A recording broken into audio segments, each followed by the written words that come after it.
there are many reasons to acknowledge and credit and admire, possibly even revere different writers.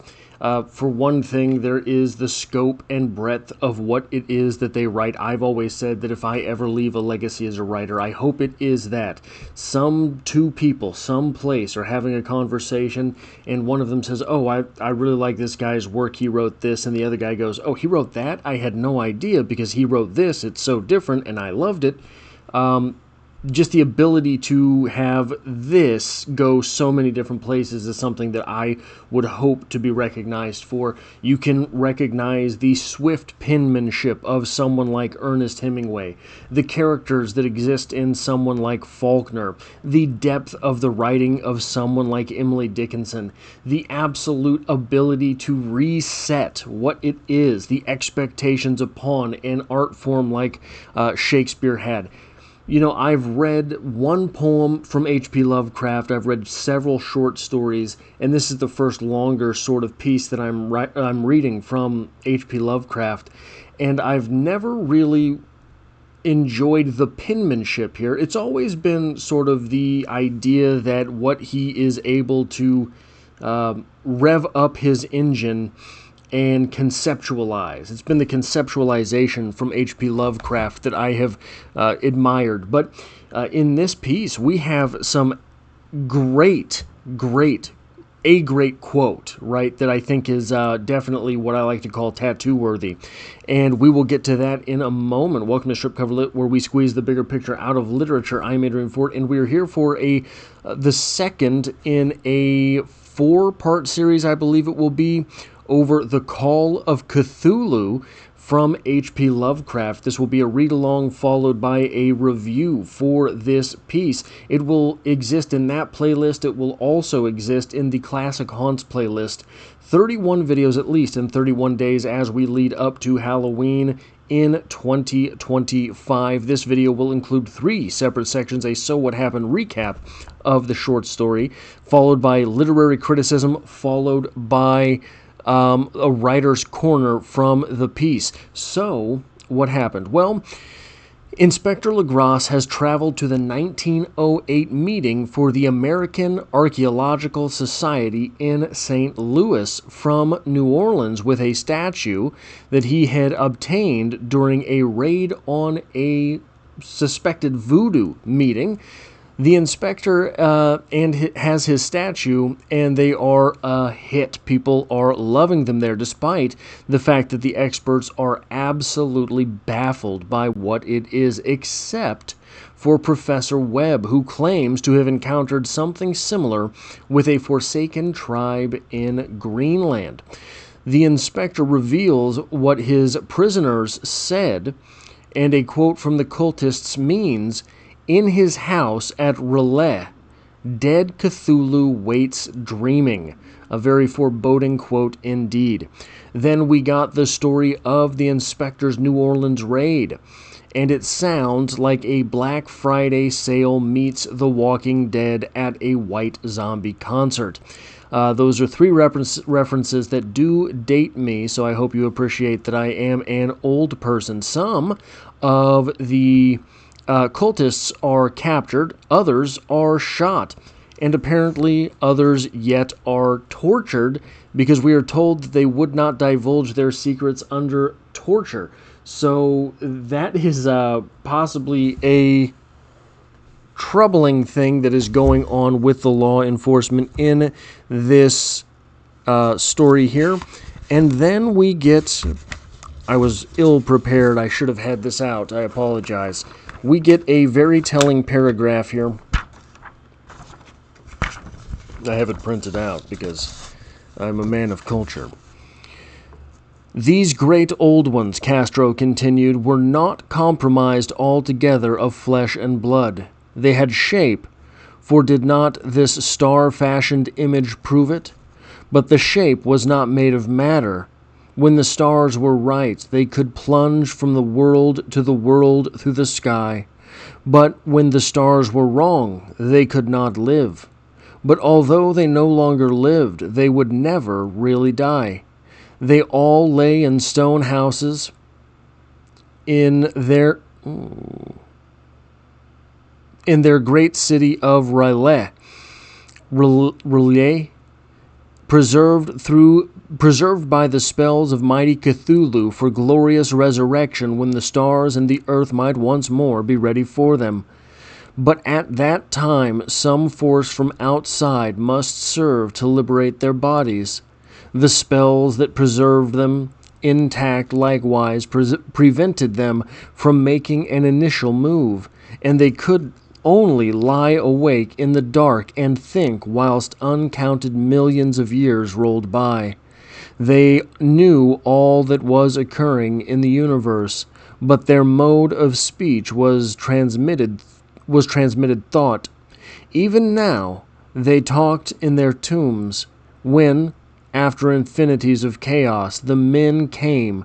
The old ones spoke to the sensitive among them by molding their dreams, for only thus could their language reach the fleshly made minds of mammals.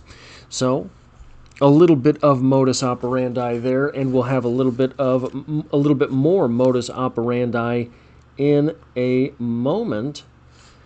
Also happening here, we end with our narrator questioning whether his uncle and others had been murdered because of what they knew.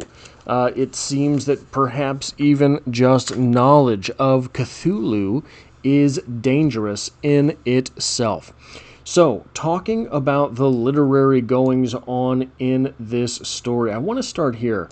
The year 1908 seems to be very important to these individuals, and the year 1908 to paranormalists, the year 1908 to phenomenologists, the year 1908 to individuals just sort of interested in weird stuff, is very important as well. And I don't know that this is part of the reason that 1908 was chosen as a year for Lovecraft here, but it is very interesting nonetheless, because in 1908 we get this from Wikipedia. The Tunguska event was a large explosion of between 3 and 50 megatons that occurred near the Podkamennaya Tunguska River in Yeniseysk Governorate, Russia, on the morning of the 30th of June, 1908. The explosion over the sparsely populated East Siberian taiga felled a large number of trees over an area of 2,150 square kilometers of forest, and eyewitness accounts suggest up to 3 people may have died. The explosion is attributed to a meteor airburst, the atmospheric explosion of a stony asteroid about 50 to 60 meters large. The asteroid approached from the east-southeast, probably with a relatively high speed of about 27 kilometers per second, 98,004 kilometers per hour. Though the incident is classified as an impact event, the object is thought to have exploded at an altitude of 5 to 10 kilometers rather than hitting the Earth's surface, leaving no impact crater. The Tunguska event is the largest impact event on Earth in recorded history, though much larger impacts are believed to have occurred in prehistoric times. An explosion of this magnitude would be capable of destroying a large metropolitan area. The event has been depicted in numerous works of fiction. The equivalent of Torino scale rating for the impact is an 8. A certain collision with local destruction. And this is a picture of some of the aftermath of the Tunguska event. Very, very interesting, and still, I think, somewhat of a mystery. Now, moving on from that, there is the specter of dread in this short story. There is the matter of fear associated with Cthulhu.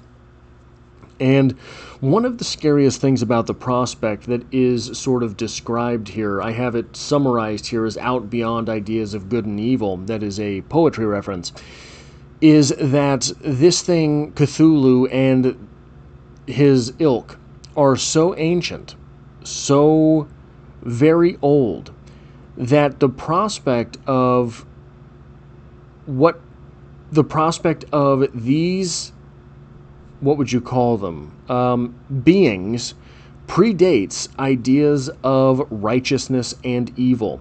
So if something is predating ideas of righteousness and evil, it is beyond what our comprehension of those ideas would be. You go deep into the woods and you find a predator that is stalking prey and just pounces on it. That predator does not feel guilty about this the way that you or I might feel guilty about having to kill in order to eat.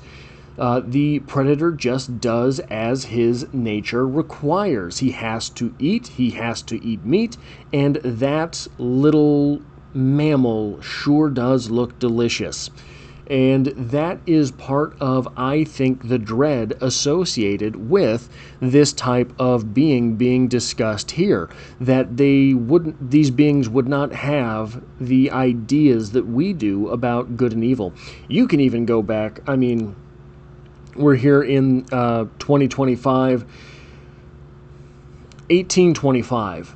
The ideas of morality in society, in culture, in civilization would have been very different. There was a much greater idea back then of might makes right.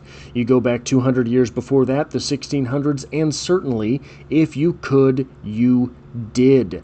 If another culture had not advanced to the extent that you had and you could take all of their stuff, well, they should have advanced faster. They did not have your technologies, and so their culture was obviously flawed, and that meant that your culture being better, you could do whatever you wanted to them. Those are just our history. Those are just ideas presented through the last 400 years of our history. So if you go back through time to something exceedingly ancient, exceedingly old, something that seems to predate language itself. You go back that far, and the ideas of what is good and bad are going to be so different, we might not even recognize them as good or bad. So when you are dealing with what is, I think here, perceived or set up to be something that is maybe an enemy, and this enemy knows no bounds, then you're dealing with something that is foreboding indeed. Then we have this quote here from the story. In a natural glade of swamp stood a grassy island of perhaps an acre's extent, clear of trees and tolerably dry. On this now leaped and twisted a more indescribable horde of human abnormality than any but Cime or Angarola could paint. Now, these are painters selected by H.P. Lovecraft, so I figured that we should look at what they are painting. This is Sidney Cime. I believe that's how you say the name. I'm far from an art major, and I've never heard of either of these artists before, so these are being introduced to me new by Lovecraft. This is a painting called The Willy Grasser by Cime. And you see sort of the strangeness of this that I think is something that H.P. Lovecraft's words communicate fairly well. This does seem like it could be the cover to an H.P. Lovecraft collection of short stories, and this one is called Master of the Mysterious. Very reminiscent of William Blake, I would say, and you look at it, and it's kind of hard to know where to look, isn't it? The sort of composition here is one of ever movement, constant movement, and the colors, though they do contrast, they're very, very muddled together here. So you can see again something of what you might call the grotesque in this painting. It is described as mysterious by the painter themselves, but again, something that I think would not be all that out of place to be side by side with an H.P. Lovecraft story. And then Anthony Angarola. This is a painting from him called Judas. Interesting composition, something that you, I think, can't really look away from. I think that is sort of the point here, that anytime you try to look away, there is another line bringing you back to something in the painting itself.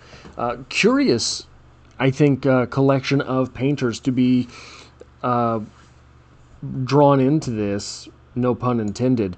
And then the Kingdom of Evil. Maybe this is exactly what you would expect from Lovecraft, to see sort of tentacles here, darkness, composition that leads you sort of to the upper third of the painting itself, kind of keeping you off balance, and something with the dark night sky there. Very interesting. They're not the painters that I would have immediately associated with H.P. Lovecraft, but they seem to have been fairly concurrent with Lovecraft's writing. So maybe he was just going to the museum and seeing things and saying, oh, I kind of like that. I like the colors, and I like the composition, things like that. Let me remember that, because again, it's not like H.P. Lovecraft had the internet at his fingertips to be able to reference the Caravaggios of the world and whatnot. But those are the painters mentioned here. Then we get this paragraph.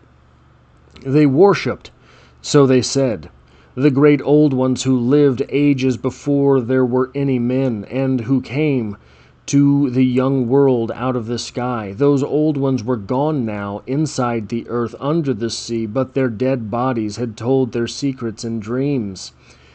To the first men who formed a cult which had never died, this was that cult, and the prisoners said it had always existed and always would exist, hidden in distant wastes and dark places all over the world, until the time when the great priest Cthulhu, from his dark house in the mighty city of Relay, under the waters, should rise and bring the earth again beneath his sway. Someday he would call when the stars were ready, and the secret cult would always be waiting to liberate him. More of the MO from these cultists here. We'll get back to the cult in a minute. The last point I want to make in the literary criticism section is of this cult, but this idea of laying dormant but still communicating is something that is, I think, dreadful in and of itself. There is a lot made of death in this short story, but let's go a little bit further. The quote from one of the prisoners, "In his house at Relais, dead Cthulhu waits dreaming." This is a translation from the chants of those cultists. And there is a link between death and sleep and the unconscious in general.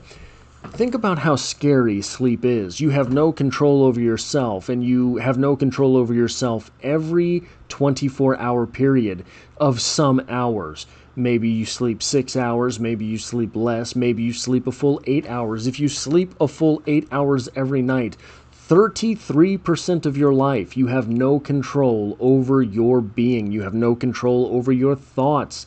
You have no control over whether or not you get up and go to the bathroom. You have no control. Well, I guess if you're getting up, you would. But if you're just laying there going to the bathroom, you have no control over that. You have no control over your sleeping methods or your breathing methods during this time. This is something that is... You are powerless during that, right? There is real fear and dread in powerlessness over your own being. What we see seemingly from these cultists is that powerlessness is starting to bleed into their waking life as well. And really, if we're going to go deep, how much of your waking life are you truly present for? How much of your waking life are you truly in control of those things you do? How many times during your life have you done something stupid and realized, I was just on autopilot when I did it? I mean, this probably describes 80% of car wrecks. This probably describes 50% of stupid purchases. This probably describes 40% of the stuff that most people put in their mouth on a daily basis, food-wise, thinking, I'm just hungry, let me grab the first thing that looks good. Well, is that good-looking thing Is that good-looking food healthy for you to put in your mouth? And you think about people's recreation. I want to go out and get drunk. I want to smoke things. And during those times, you are powerless to an extent over your being. Certainly, alcohol lowers your inhibitions, so you will do and say and act in ways that you would not when you were sober. So this idea of the individual in question, the individual cultist here, not being in control of their own being is one that I think is very, very interesting on the scale of this short story, and I think is part of the great dread that is in this story. The number 6 thing I want to talk about here, because we kind of have to, because it is mentioned so much in this piece, is the idea of race. Now, while it is true that H.P. Lovecraft had a very unfortunately named cat, H.P. Lovecraft seems to largely have just been a product of his time as far as this is concerned. And sure, that's not great, but from what is in this short story, these mentions of, lesser peoples, lesser cultures, things like that, I think what is really being communicated there is, that is a condescending point of view, but I think what's really being presented there is that a lot of the cultists that are being described here are living in the United States. And this is sort of, I think, H.P. Lovecraft saying that this cult can infect anywhere. And I think that another part of this is that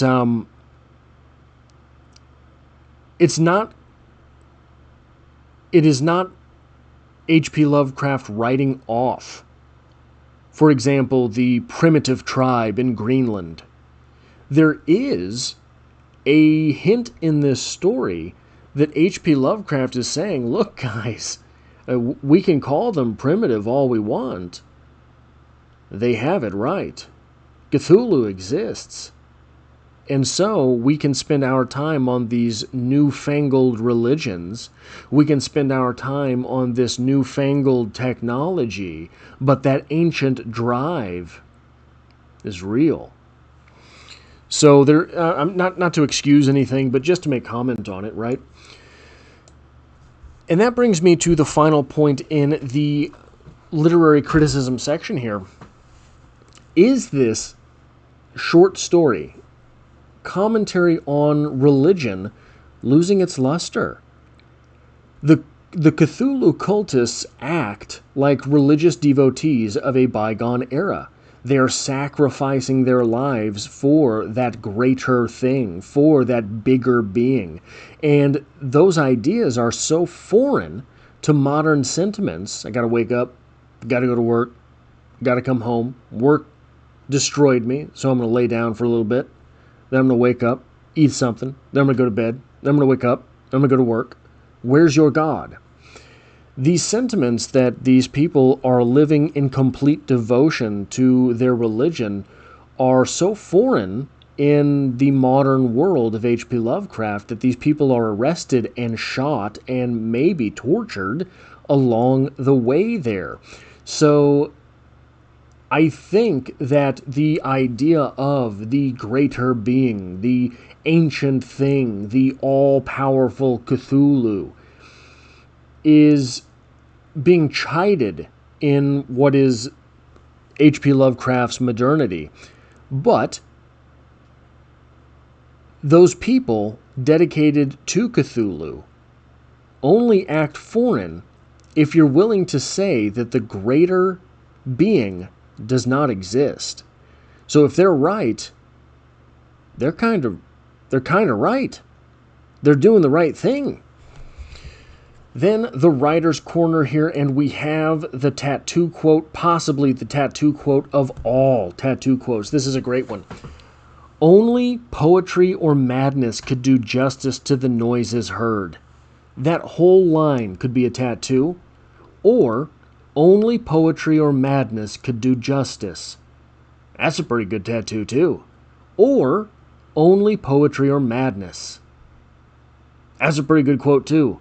So this is, in my opinion, a very incredible line here from H.P. Lovecraft. But it plays into a bigger paragraph that is really a good paragraph that held me in awe from start to finish, which this is the first time that I have appreciated Lovecraft for his penmanship. Only poetry or madness could do justice to the noises heard by Legras's men as they plowed on through the black morass toward the red glare and the muffled tom-toms. There are vocal qualities peculiar to men, and vocal qualities peculiar to beasts, and it is terrible to hear the one when the source should yield the other.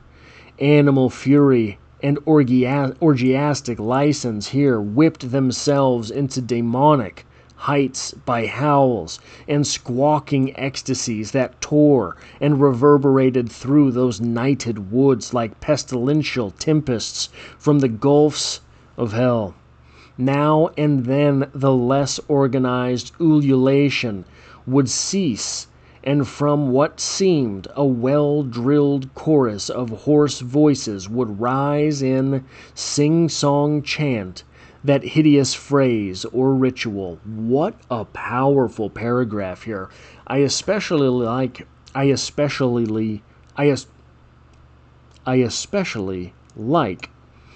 there are vocal qualities peculiar to men, and vocal qualities peculiar to beasts, and it is terrible to hear the one when the source should yield the other. Imagine a human bleating like a goat. Imagine a goat saying human words. How now, in modern day, in our timeline, AI and special effects have yielded these things. But imagine that horror. A goat turns to you and says, "Hey, pal, get out of here." Right? That would be terrifying. Or if that goat said something even worse. What is worse, I will leave to your imagination. But the final point in the writer's corner here that I want to talk about is this: ambiguous death. The fact that our narrator's uncle was so old that his death could have been just an old guy keeling over is leaving the door open to all of this being fanciful, right?